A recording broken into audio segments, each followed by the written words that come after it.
All right, good morning, everybody. Commissioner Ace Coach 704, PEL Primetime Elite League. We are looking at the playoffs and what it could be in Week 17 here. We're going to do that. We're going to look at some games that have been played. We'll look at awards, all that good stuff in this edition of Storyline Sundays. All right, so we've had a few games played already that have been very significant in the playoff chase. Buffalo defeating the hot Miami Dolphins 21-7, a huge win for the Bills.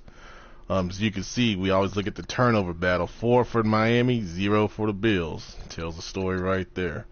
Looking at the player stats, Brock Osweiler kind of reverted back to his normal self. 4 interceptions. Josh Allen playing a pretty conservative game, 5 of 8 for 110. And we've seen that throughout the league, playing conservative, and it wins you more times than not. McCoy 16 of 57, Drake 10 for 47, pretty average games there. No huge games receiving. Benjamin did have some big catches though, 3 for 75. Jakeem Grant was held to 2 for 65 and the 1 touchdown. And then defensively was where the Bills really shined. Cameron Wake though had a couple sacks. He's pretty old, but he's still getting it done. And then interception-wise, you had multiple players with interceptions for the Bills there. And it looks like you might have a couple touchdowns here. Oh, look at that. 2 touchdowns. That was literally the difference in the game. Wow, Trey White and Tremaine Edmonds. Wow, good job for the Bills defense. They're getting a huge win at home. All right, the Falcons winning got in. They defeated the Buccaneers 17-10. Pretty evenly played game there. The Falcons got the run game going pretty good, rushing for over 100 yards. Well played game. Matt Ryan was a 9 of 11, good percentage, 117 and a touch. Jameis Winston didn't do too much there. Run game, Tevin Coleman had a couple big runs, it looks like, but no huge numbers there. Receiving, Julio Jones leading receiver, no surprise there, 5 for 67. And then defensively, Levante David with a couple sacks. And then you got a couple from Atlanta as well. 1 interception, no yards, so good played game in the NFC South. Appreciate the Bucks playing the string out. Falcons got into the playoffs at 9-7. Here's the big shocker. The Broncos all over the Chargers at home, 41-10. Wow. 10 turnovers for the Chargers. What in the hell happened there? We'll find out here in a second. My goodness. Okay. I guess that's why you lose 41-10. Phillip Rivers with a horrible game. 1 touchdown, 6 interceptions. The backup, Shimonek, came in and threw 2 interceptions. 8 interceptions for the Chargers. A combined 10 of 29 passing. Keenum wasn't much better, 6 of 16. But he did throw 2 touchdowns. Not a game for throwing the ball, obviously. Not much on the run game either. Chubb did get in the end zone, though. Receiving, not big numbers, although Demaryius Thomas did have 2 touchdown catches.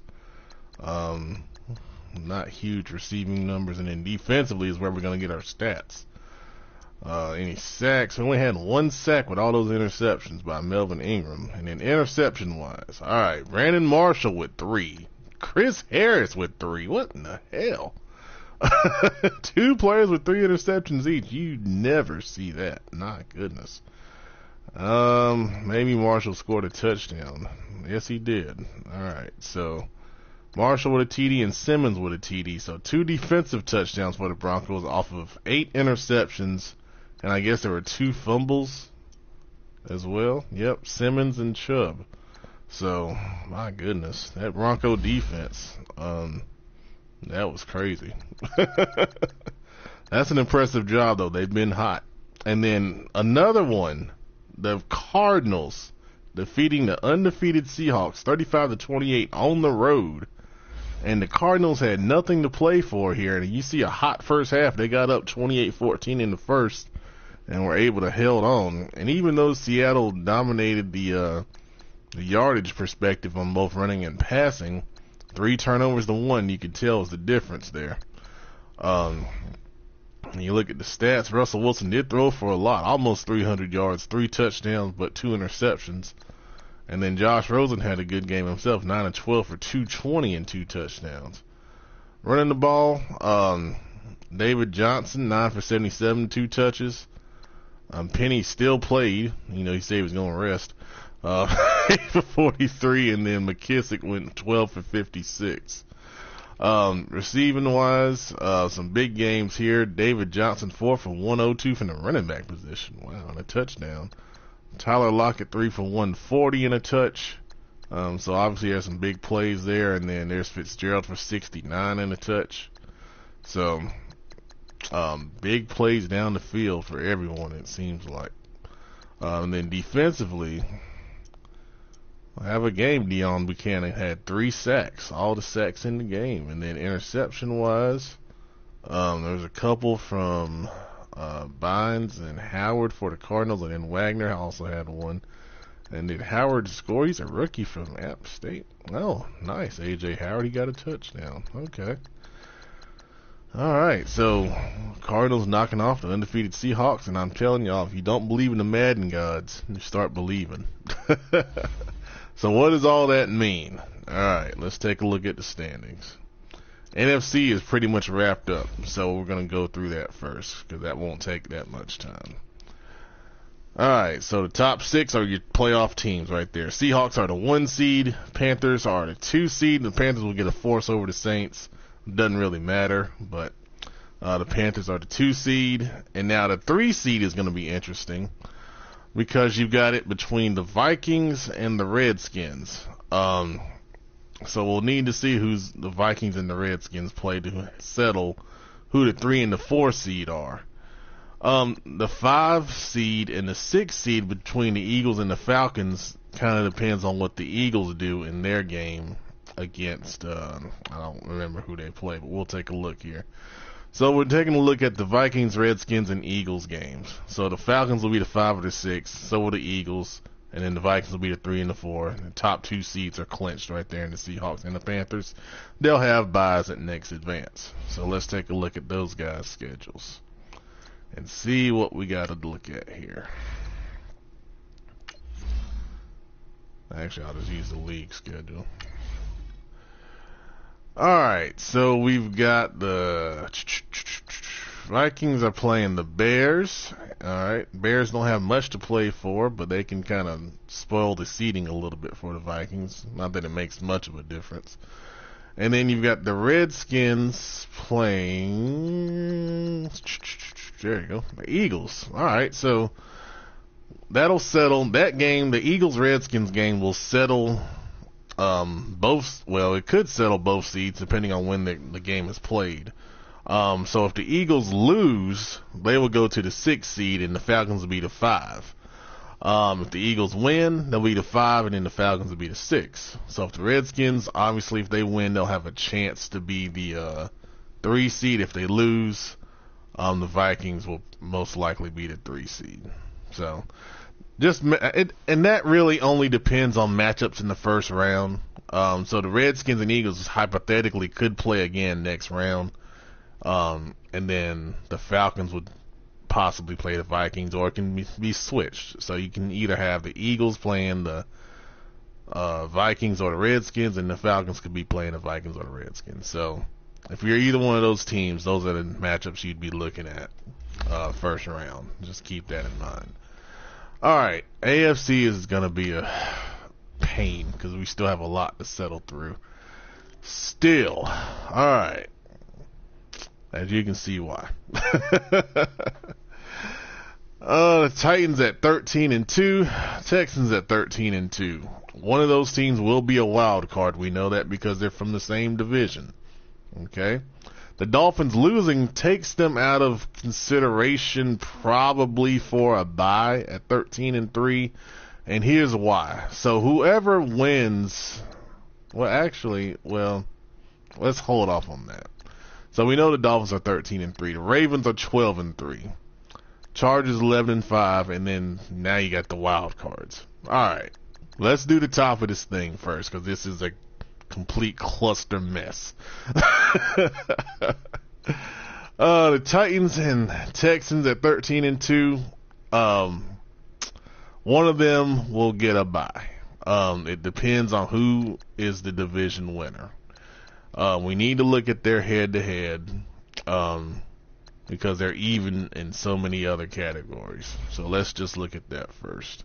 Because if it's a head-to-head clear thing, then we're fine. And we can easily determine who's going to be the division winner. So the Texans beat the Titans 38-3 in week 2. But they lost to them, I swear, 24-13 in week 12. So we got a split there. We have a split in the division because they have the same division record. So we're going to have to go to the schedule here and try to sort this out. Alright. So the Titans have the Colts this week. Texans have the Jags. The Texans are going to get a force over the Jags because the Jags have a situation they're not in control of right now. So it comes down to this Colts-Titans game. And talking to the Colts, I don't think they want to win. So we're going to project a tie here at the top of this division. So this is going to get deep into the Madden cycle of tiebreakers. No, if they follow the NFL, they follow the NFL, we can just look at it right here between these two teams. So you got road wins, road losses are dead even. Division wins and losses will be even at 4-2. Conference wins and losses will be even at 10-2. Boy, oh boy. It may come down, when it gets that deep, you start considering point differentials.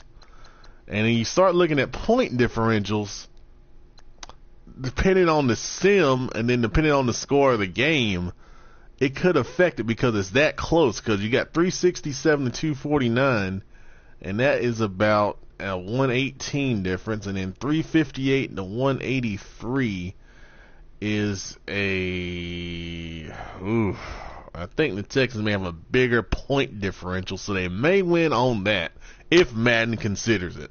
It may just get to a point where Madden will just choose one and then the other will get the wild card, which I hate because both of those teams are deserving of something settled through a legitimate tiebreak situation, but that's how close it is in the AFC right now for the top seed. So one will be a 1 seed and get a bye. The other will be a 5 seed and get a wild card and play in the first round on the road between the Titans and the Texans.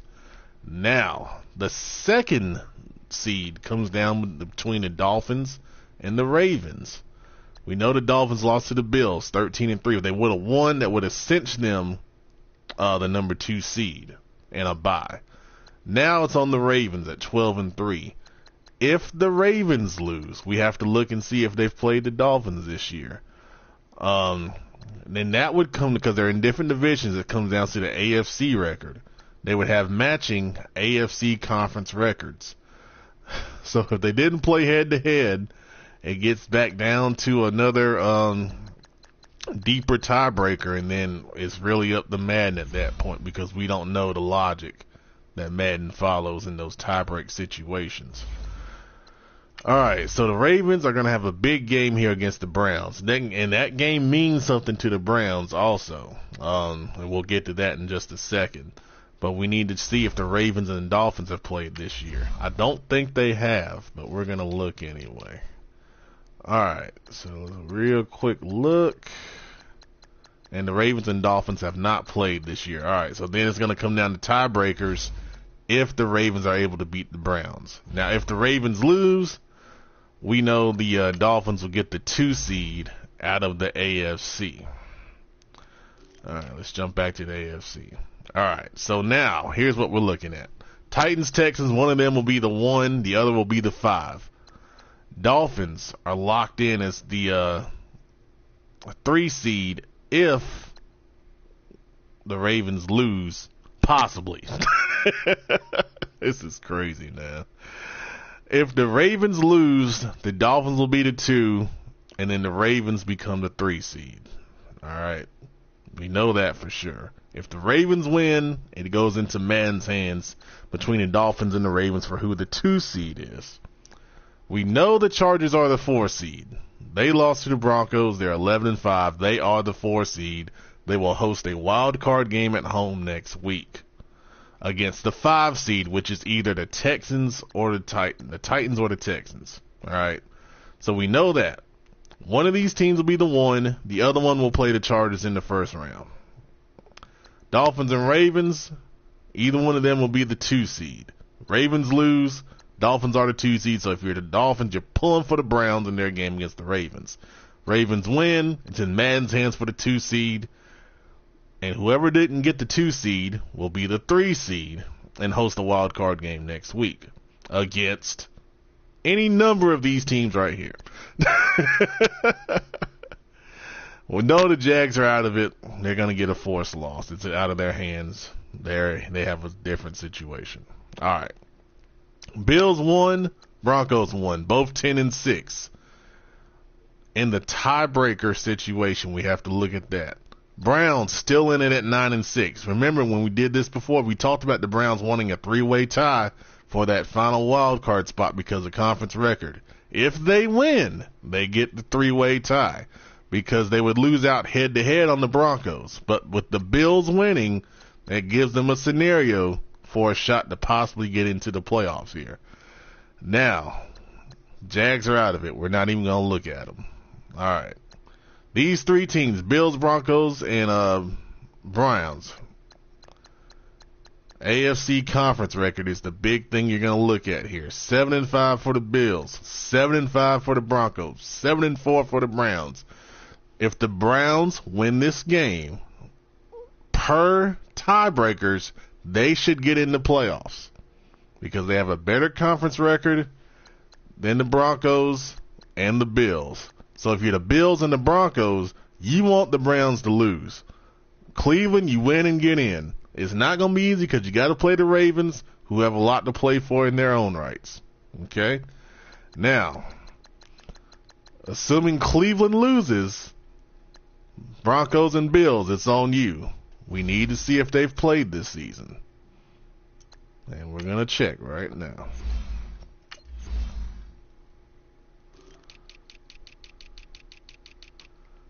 And it does not look like they've played this season. So what does that mean? Deeper tiebreaker. Man, this is a race right here. So 320 to 247 for the Bills, 354 to 328 for the Broncos. So the Bills would have the deeper gap in terms of point differential there. So by those laws, if the Browns lose, the Bills should get in, but that doesn't mean they will. I'm going to show you something right here. So you look at the NFL ranking right here. What I've seen before in Madden is wherever Madden places you in this standings list, that's who they prioritize in getting into the playoffs. So you look at it, and let's just do the AFC. So you look at it like this. Madden right now would favor the Bills over the Broncos. But that's just right now. All games have not been played. So it does this reshuffling every advance, okay? So technically, by Madden, the Bills would get in over the Broncos based on that what it has right now. Now, when we advance, this thing changes. So I'm just saying right now, based on what I see, I've seen Madden do this before. Whatever ranking they have right here is what they use. So following that same theory, it would put the Titans in over the Texans. Because of whatever little algorithm they use, that's where they rank Tennessee above Houston. And then it would have to recalculate because the Dolphins lost and then the Ravens haven't played yet. So we don't know what would happen necessarily in that tiebreaker scenario right there. All right. So let's sum all that up. Titans are the 1 or the 5. Texans are the 1 or the 5. Dolphins are the 2 or the 3. Ravens can be the 2 or the 3. We know the Chargers are the 4 seed. That's the one damn thing we know. And then the 6 seed is either the Bills, Broncos, or the Browns. You got all that? Okay. I hope so. Man, what a race. Alright, let's take a look at what our awards look like right now. Alright, so League MVP is still looking at Rashad Penny. And then Coach of the Year is still Sean McVay at 15-1. He'll probably get it because that's the best record in the league. Alright. And then in the AFC, Offensive Player of the Year is LaShawn McCoy. Defensive Player of the Year is Shaquille Barrett with the Broncos. Nick Chubb, Offensive Rookie. Tremaine Edmonds, Defensive Rookie. Sean Watson, Best QB. Sean McCoy, Best RB. Jakeem Grant, Best Wide Receiver. Marshall Yanda, Best OL. Myles Garrett, Best DL Lineman. Brandon Marshall, Best Linebacker. Chris Harris Jr., Best DB. Caleb Sturgis, Best Kicker. NFC. Best Kicker, Dustin Hopkins. Penny, Offensive Player of the Year. Kuechly, Defensive Player of the Year. Penny, Offensive Rookie of the Year. Shaquem Griffin, Defensive Rookie of the Year. Best Quarterback, Alex Smith. Best Running Back, Penny. Devontae Adams, Best Wide Receiver. Trent Williams, Best OL. Chandler Jones, Best D Lineman. Kuechly, Best Linebacker. And Earl Thomas, Best DB. Alright. That's what our awards look like right now. Just as a reminder real quick, you can go to your gallery, look at your pictures from games that have been played. You see now I can see some Buffalo. Ooh, Buffalo had a snow game. Nice. So they should have some nice, cool looking pictures here. That one ain't good. There's a big play to Kelvin Benjamin. Vontae Davis, nice pick. There's a throw to Charles Clay. So we're going to see some more here. Let's take a look at Arizona's upset over the Seahawks. There's David Johnson, 77-yard touchdown. Wow, is that a swing pass? Wow.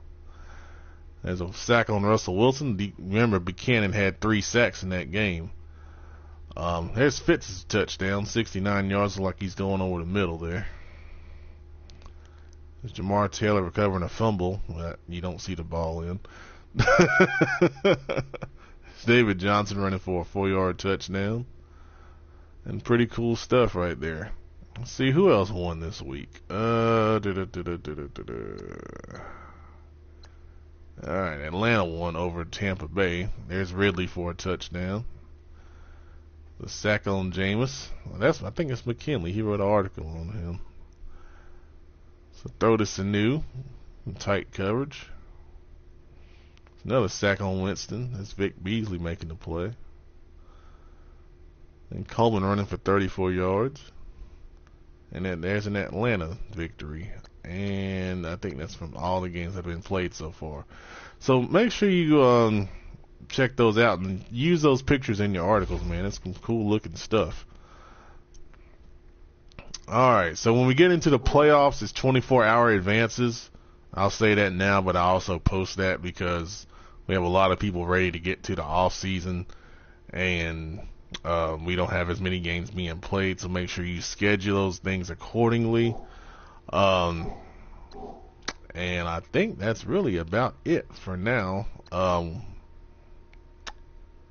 Yeah, I'll put out some new stuff for the draft class storyline players later on today, and I may do it now actually because I don't have too much to do right now. So look for that. I'll put them in pictures and then I'll just post them on the website, and then I'll post them in breaking news as well. Alright guys, once again, week 17, we got a lot to sort out in the AFC. The NFC's pretty much set as far as who's getting in. We just need to figure out the seeding. Good luck everyone. We appreciate the time. And PEL, Primetime Elite League, a Daddy League's Elite League.